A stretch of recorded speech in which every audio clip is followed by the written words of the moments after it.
I found my husband's dating profile 3 days before our anniversary trip. Same smile, same lies, just not meant for me. I didn't scream. I didn't cry. I took notes. He called me love that morning, kissed my forehead, left his phone on the kitchen counter, like always. But by the time I unlocked it, I already knew something was off. And there it was. His bio said, looking for something real. I was real. Our marriage was real. But what I felt in that moment, that was something new. And I promised myself he'd feel it too. They say you can tell a lot about a person by what they reach for first in the morning. Kalen always reached for me. 7 years of marriage, and I knew the weight of his touch by memory. The press of his hand against my back, the whispered good mornings, the casual way he'd slide his wedding band off when washing his face, then forget to put it back on for the rest of the day. My name is Alaris Thorne, and for a long time, I believed I was living in the kind of love story people envied. I'm 34, a graphic designer by trade, but more of a soft-spoken observer at heart. The kind of person who notices when the flowers are replaced with plastic ones at the corner cafe. The kind who still remembers the first message Kalen ever sent me. You look like someone who could make silence feel comfortable. He was right. I was the silence. And he was the man who filled every room with warmth and charm. Kalen was everyone's favorite. My friends adored him. My parents once joked they'd keep him even if we didn't work out. At dinner parties, he was magnetic. The type of person who could talk about corporate mergers and the best pizza spots in the same breath. He always had stories, big dreams, a way of making you feel like the most fascinating person in the world, even when he was clearly the star of the conversation. We had our routines. Thursdays were wine nights, Malbec for him, Pinot Grigio for me. Sundays were slow brunches and bad Netflix thrillers. We shared playlists and toothbrush cups. We were that couple annoyingly in sync. Or at least, that's what it looked like from the outside. But if you looked closer, really looked, you'd start to see the cracks. Tiny ones, like hairline fractures in a porcelain plate. They didn't shatter the whole thing. Not right away. It started with small changes. A sudden obsession with the gym. A new cologne I hadn't bought. Work trips that got longer, but stories that got shorter. I remember the first time he changed the password on his phone. I laughed, said something like, hiding state secrets? He smiled, kissed my forehead, and said, just trying to keep up with work policies. I didn't push. I never pushed. I'd spent too many years mistaking accommodation for love. Then came the nights he forgot to call. The silent dinners. The way he started setting his phone face down, like it had something to hide. And maybe I did too. Hide my doubts. Tuck them neatly under the pillow each night. But everything unraveled on a Tuesday night. 3 days before our anniversary. I was working late in the dining room. A last-minute client request for a rebrand package. A rush job, nothing unusual. Kalen was upstairs, supposedly asleep, his clothes discarded in a trail from the front door to the stairs. His iPad sat on the counter, still plugged in. I only glanced at it because a notification popped up. Just a reflex. I didn't mean to see it. But I did. You have a new message from Evie. Underneath it, a logo. One I recognized. A dating app. I didn't even touch it at first. I just stared. The same way people stare at car accidents, like they're not real until you're close enough to smell the smoke. My heart wasn't racing. Not yet. It was more like humming. Low and steady, like my body knew something my mind hadn't caught up to. I opened it. The app wasn't even locked. That should have been my first clue, how confident he was. Or how careless. Or both. The first thing I saw was his profile picture. I remember choking on nothing. There it was, his smile, the one I'd taken a photo of during our trip to Lake Como last summer. He was standing in front of the cliffs, sun in his eyes.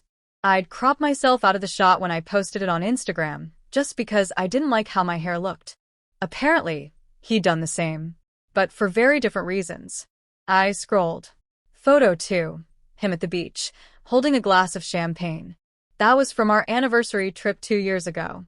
I remembered because I'd spent an hour ironing that white linen shirt he was wearing. Photo 3. Our dog. Well, my dog. Pixel. He cropped me out again. His bio read like a stranger's diary. Adventurous, driven, passionate about tech startups and red wine. Looking for someone spontaneous. Someone who understands ambition. Single. Looking for something real. Real. The words stung in ways I wasn't prepared for. I clicked the message. Evie had sent a selfie. Blonde. Younger. Pouty lips and filters. She called him handsome. He'd replied with a winking emoji and a joke about how he was finally meeting women who matched his energy. I didn't cry. I didn't scream. I sat there, reading through each message like I was flipping pages in a novel I didn't remember writing. Every word chipped away at something I didn't know was fragile. Trust, maybe. Or self-worth. Or that delicate thing called belief. He had conversations going with at least 4 women. Each with their own nickname. Each with their own lie. I felt like a stranger watching my marriage collapse in real time. But instead of confronting him, I decided to become someone he didn't understand. Kaylin knew Alaris the peacekeeper. The forgiver. The one who softened her voice when he raised his. Who folded his socks the way he liked even after he missed date nights. Who laughed off his dismissive remarks as just stress. But that Alaris didn't live here anymore. I closed the app. Put the iPad back exactly where it was. Turned off the lights, and walked up the stairs in silence. He was already asleep, curled on his side, one hand under the pillow, the other draped across my side of the bed like a placeholder. I stood there in the dark, watching the slow rise and fall of his chest, wondering how many lies he told in a single breath. And then I whispered to myself, "You wanted someone who understands ambition? I hope you're ready to meet her." I didn't say a word the next morning. Kaylin stirred in bed, stretching like a man who hadn't just committed slow emotional murder. He kissed my shoulder. "You sleep okay?" I nodded. You? Like a rock. Of course he did. I smiled, soft and warm, the kind of smile he expected. He walked to the bathroom humming, and I memorized the scent of his new cologne as it drifted past me. Something cedarwood-based. Too bold for a man pretending to be subtle. I became a shadow with teeth. For the next 3 weeks, I said nothing. I watched. Every late meeting, every shirt he wore twice without laundry, every time he left the room to take a quick call. I wrote it down. Time stamps. Excuses. The number of minutes he spent grooming before a coffee with an old coworker. I became meticulous. I journaled his behavior with the kind of obsessive detail you'd expect from a woman unraveling, but in silence, it was power. I tracked calendar inconsistencies. Synced his iPad logs to a private Google Sheet. Every message that appeared out of nowhere, then disappeared again, I noted it. I didn't just collect data. I collected patterns. And then came Sierra. My alias. My mask. I created a burner profile on the same dating app using AI-tweaked photos. Auburn hair, ocean blue eyes, freckled cheeks, and a dog that didn't exist. A face that looked real enough to feel familiar, but different enough to avoid suspicion. I used a name I always loved, but never chose for a baby we never had. Sierra was fun, curious, entrepreneurial, and my personal favorite, not looking for anything too serious. Kaylin matched with her in under 24 hours. He opened with, "You look like trouble. I mean that as a compliment." Sierra replied, "Trouble's just honesty that isn't sugar-coated." He was hooked. Within a day, he told her she was refreshing. Not like the women I usually meet. I almost laughed out loud at that one. By day, I kissed him goodbye and packed his lunch. By night, Sierra flirted with him through a fake smile and a burner phone hidden inside an old art supply box under my desk. He told her she made him feel seen. I wondered if he saw the knife I was quietly sharpening, emotionally, intellectually, digitally. But nothing prepared me for the next betrayal. The one that cracked even the armor I'd forged. I was reorganizing the cloud account we shared, cleaning up years of photos and tax documents, when I found a folder labeled Garage Door Repair. It was strange because we don't have a garage. Our driveway was exposed. No door, no repairs. Still, curiosity got the better of me.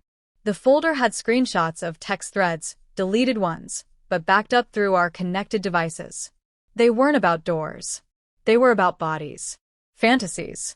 Quick lunch breaks that lasted 2 hours. The messages were signed, Tamsin. Tamsin. The same Tamsin we'd invited to our housewarming 3 years ago. The same Tamsin who brought an overcooked lasagna and told me I had Pinterest wife energy. The same one who clinked glasses with me across our reclaimed wood table and called me Kaylin's better half. Apparently, she'd been playing the other half. And I wasn't just betrayed. I was humiliated, lied to in my own home, fed deception on the same plates I used to serve our anniversary meals.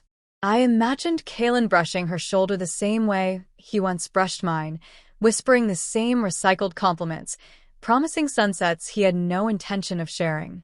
That night, I lay beside him as he snored lightly, and I felt an ache I didn't recognize. Not rage. Not even heartbreak. Something colder. Resignation. This was not the man I married. This was a stranger wearing his face. So I started gathering tools. Quietly. Legally. It was my house. I'd bought it before we married. The mortgage still bore my name alone, a small detail Kaylin once praised me for. Independent and prepared, he'd said. Turns out he wasn't wrong. I installed small cameras in the common areas. A nanny cam in a vintage clock in the living room. A second one disguised as a diffuser in our bedroom. I activated voice recording on our shared Alexa system, which he never thought to disable. I downloaded backups of messages and screenshots. Every photo, every conversation, every timeline discrepancy. I compiled it into a folder labeled Exhibit A, for when I stop loving you. I didn't want revenge. Not at first. I wanted documentation. Proof. Something I could show to myself when the gaslighting began. Something undeniable when he'd inevitably say, it wasn't what it looked like, or, you're being dramatic. No. I wasn't dramatic. I was methodical. The camera caught him pacing during calls, mumbling Tamsin's name like a favorite song. The Alexa picked up his end of phone sex, slurred whispers in the dark while I pretended to sleep inches away. He was bold. Or maybe just stupid. Either way, I let him be both. But I wasn't done. I wanted the final act to be poetic. So, I reached out to my friend Lysel. She runs a wellness retreat 2 hours outside the city. She owed me a favor after I helped her design the logo for her business last year. I pitched her an idea. She was thrilled. We created a fake online contest, win a romantic recommitment weekend. The webpage looked real, curated photos, fake testimonials, even a logo I whipped up in 20 minutes. I submitted Kaylin's name with a heartfelt story about overcoming marriage burnout. A week later, he received the email. Congratulations. You've been selected for a private couples retreat designed to reignite intimacy and trust. He showed it to me at breakfast like a boy who found treasure. Look what I won, he grinned. Perfect timing, right? Maybe we need this. I stared at him over my coffee mug and said, maybe we do. He didn't notice the flicker in my eye, didn't see the metaphorical stage being built under his feet. I spent the next few days preparing the final pieces. I printed copies of every screenshot, every message, highlighted the lines that gutted me the most. I even laminated 1 or 2. Petty? Maybe. But grief needs rituals. I edited together a compilation of his late-night calls from Alexa recordings. Muffled audio, but clear enough to recognize his voice. I paired it with the footage from our cameras, his wandering hands and whispered lies, like a director cutting a silent film. By the time the retreat weekend rolled around, I had everything packed: candles, spa robes, his favorite bourbon. And the truth. We arrived at the retreat around sunset. The trees whispered like they'd been paid to keep secrets. A soft golden haze blanketed the grounds, honey-colored light over lavender fields and wooden cottages tucked between groves of whispering pine. It looked like something out of a brochure designed to save marriages that had quietly died long before the couple ever admitted it. Perfect. Kaylin was in full performance mode. This place is gorgeous, he said, spinning slowly in the gravel drive. Can you believe we won this? I smiled faintly. Fate works in funny ways. A smiling hostess greeted us. Her name was Mira, but I knew her real name was Kala, a drama major turned retreat assistant Lysel hired for this exact kind of charade. She led us to our private suite, a renovated cabin with a fireplace, complimentary wine, and robes monogrammed with the initials E and K. Kaylin beamed. See? Things like this. Maybe it's a sign. Like, we've been distant, but maybe the universe is giving us a push. Oh, the universe was pushing, all right, right into the trap you built yourself. I played along. I clinked glasses. I laughed in the places where wives laugh. I even touched his arm like I used to when love didn't feel like poison. He leaned in that night to kiss me, slow and searching, and I let him. But I didn't close my eyes. Not once. The next morning, the itinerary included a healing intimacy workshop followed by private reflection time in the garden. Kaylin wore a navy sweater I'd bought him 2 Christmases ago. He still looked like the man I married. That was the hardest part. The therapist, another actor Lysel had brought in, asked us to write down what we hoped to leave behind after this retreat. Kaylin wrote, doubt, Guilt. distance. I wrote, You. He didn't read it. The therapist asked if we wanted to share. Kaylin laughed nervously. We're still getting there. I nodded. Some things take time. We were given an hour to sit in the garden and reflect. Kaylin took a bench under the cherry blossom tree and checked his phone, probably to see if Tamsin had texted. I stepped away to journal. Really, I was meeting Mira behind the main building, where a USB stick waited in her hand. All queued up? I asked. She nodded. Video files in the player. Slideshows in the background. Projector is ready.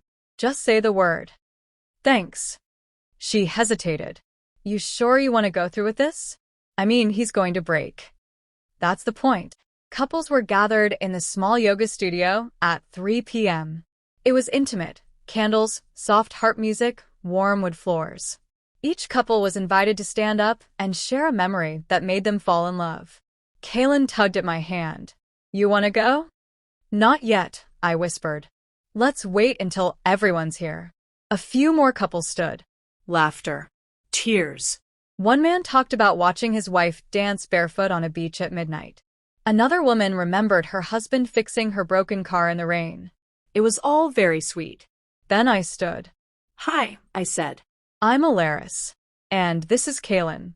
We've been married 7 years. And I have something to share.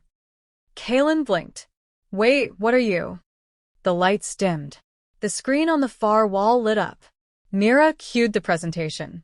At first, it looked like a simple slideshow, vacation photos, couple selfies, candid shots from dinners and weekends away. Kaylin relaxed. He laughed. Look at us, Greece. Wow. Then came the captions. The man who said he'd never lie. The man who forgot which devices sync automatically. The man who matched with a woman named Sierra and told her his wife didn't see him. I turned to look at him. His expression shifted, soft confusion turning into hard panic. Alaris, he said slowly, standing. What is this? The next slide showed a screenshot of his messages to Sierra. I'd highlighted the line. I feel like I can finally be myself with you. Another slide, a muted video clip of him pacing in our bedroom, shirtless, whispering into the phone. God, I miss the way you taste. The room fell silent. You could hear Kaylin's breath catch. The video ended, replaced by the title. Exhibit A, for when I stop loving you. I turned to the group. This man has spent the last year cheating on me, first with strangers, then with women I fed in my home. He told them I was distant, that I didn't understand his ambition. He said he needed to feel seen.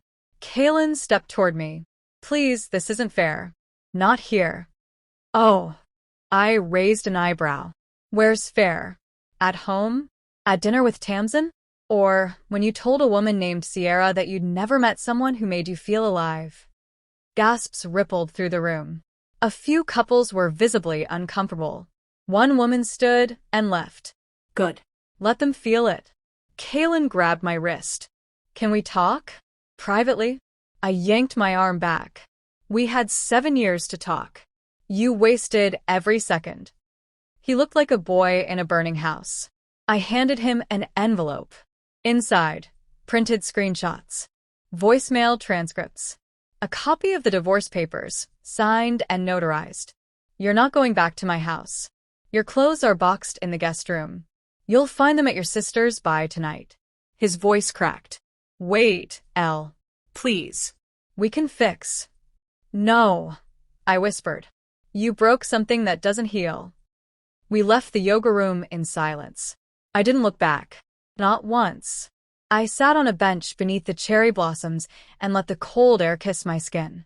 I could hear his footsteps crunching the gravel behind me, hesitant. He knelt beside me. I messed up, he said, like a child who spilled juice, not a man who dismantled a home with his lies. You didn't mess up. You chose. Over and over. You chose them over me. You chose secrets over honesty. And you did it while holding my hand. He covered his face with shaking palms. I never stopped loving you. But I did, I said. Somewhere between your 6th excuse and your 3rd deleted message, I stopped. We sat in that silence for a long time. Then I stood. Enjoy the rest of the retreat, I said. And I walked away. A week later, the divorce moved fast. No kids. No joint accounts. The house stayed mine. The lawyer said it was one of the cleanest breakups he'd seen. Emotionally, not so much. Kalen tried to call. I blocked him. Tamsin tried to text. I didn't know he was still blocked. I changed the locks, repainted the walls, burned the wine-stained robe he'd bought me from Barcelona. I even changed our playlist, the one we used to dance to while cooking. The silence was better. And maybe that's the point. Some breakups don't need screaming matches or smashed plates. Some just need clarity. A moment where the truth becomes louder than the lie. Where love isn't worth resurrecting. Where the future looks less like us and more like me. I didn't get revenge. I gave him a mirror. And in the end, he couldn't stand to look. The first thing I noticed after Kalen left was how still the house became. Not quiet still. There's a difference. Silence can be comforting. Stillness, that's heavier. It's the absence of movement, the residue of something that once was. The way air feels just after a song ends, or how a room carries the weight of a conversation that changed everything. For the first 3 mornings, I still poured 2 cups of coffee. I still looked at the front door expecting his keys to rattle against the lock. By the 4th day, I started measuring mornings in something else. Peace. It wasn't loud or cinematic. It was a slow unfolding, like a bloom that refused to be rushed. People kept asking if I was okay. Friends, co-workers, even Kalen's mother, who left me a voicemail in tears saying, I never raised him to become this. That one took me by surprise. But the truth was, I didn't know if I was okay. I was breathing, showering, opening emails, meeting deadlines. I even laughed once when a pigeon flew into my window and looked personally offended that the glass had betrayed him. But okay? That felt too ambitious. Too final. Like a ribbon wrapped around a cracked vase. I wasn't okay. I was becoming. You don't just leave a 7-year marriage and walk away clean. You don't erase 7 birthdays for vacations or the time he drove 4 hours just to bring you soup when you had strep throat. No. You live with those memories. Like ghosts. They don't scream. They hover. And the worst part? You start questioning yourself more than you question him. Was I too distant? Did I ignore the signs? Was I so desperate for the storybook that I ignored the spelling errors? I went back and reread my own journals. The ones I'd started keeping after the first time he worked late and forgot my birthday. There it was in my own handwriting. I want to believe him. I really do. But I can't shake the feeling that I'm the only one still trying. There it was, the truth. Not the affair. Not the lies. Me. Trying so hard to protect an illusion, I forgot to protect myself. I did things out of order. Instead of cutting my hair, I shaved the dog. Poor Maple looked like a rat for 3 weeks, but she didn't seem to mind. Instead of joining a gym, I rearranged the furniture. The bed moved to the guest room. The couch faced away from the TV. The dining room table went from 6 chairs to 2, and eventually to 1.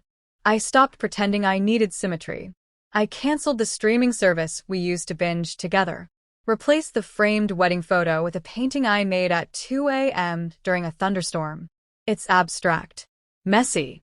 Full of color I didn't know I had in me. I kept it. Not because it's good, but because it's mine. I took a solo trip, first time in years. Portugal.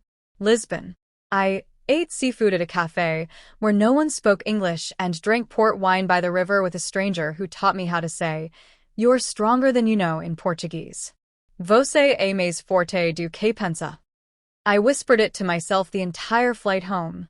One night, around month 3, I ran into Tamsin. Not on purpose. I was at a bookstore downtown, flipping through a poetry collection I didn't intend to buy. She walked in wearing a silk blouse and sunglasses like she was hiding from the press. She froze when she saw me. I didn't. I walked straight to her. No malice. No fury. Just truth. "Don't worry," I said. "You don't owe me an apology." He owed me the truth. She blinked. "I really didn't know." "I believe you." And I did. Because she didn't make the promises. He did. She looked relieved. I almost felt bad for her. Almost. Before I turned to leave, I said one more thing. "I hope the next time someone sets a table for you, you don't bring knives." I lost people. That surprised me. Not just Kaylin. Mutual friends.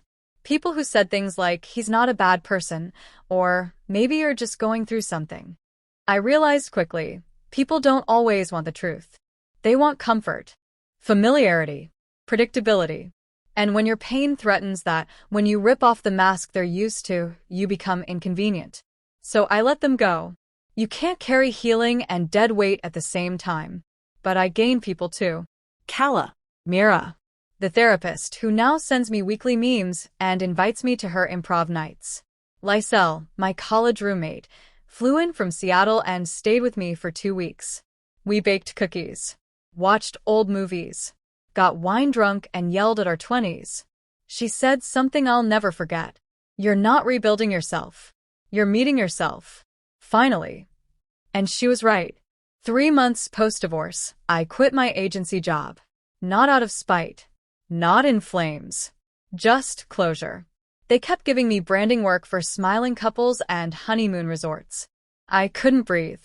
So I left and started freelancing full-time. First it was just poster designs and digital ads. Then I got an inquiry from a domestic violence nonprofit. They wanted illustrations for a campaign on resilience. They paid less than half my rate. I took it anyway. That campaign went viral. 6 months later, I started a passion project, Exhibit Me, a visual series that documents women's stories of betrayal, grief, healing, and rebirth. The tagline?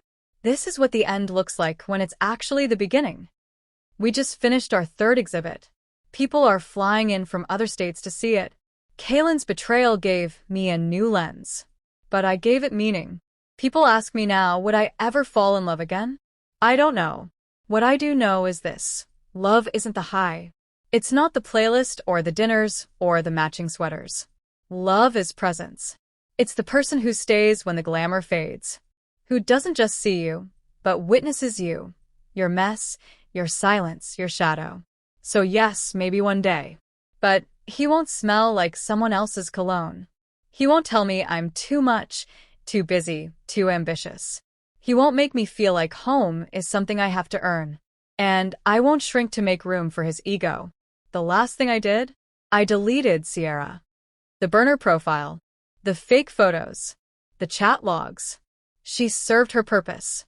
And I no longer needed to live in disguise. I wrote myself a letter that night. Not to him. Not to anyone else. To me. Dear Alaris, you did not fail. You didn't lose. You didn't break. You chose to see clearly. You chose your dignity over denial. You loved and you let go. And now? Now you rise. Love. The version of you who never needed saving. Healing is not a single moment. It's 1,000 quiet choices. washing the sheets, returning the key, smiling at your own reflection, remembering how to breathe without bracing for impact. So, if you're here, reading this, watching this, listening in your own still house, wondering how to move forward, start small.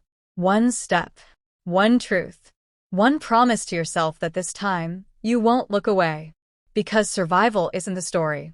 Becoming is. And I became someone Kaylin will never meet again.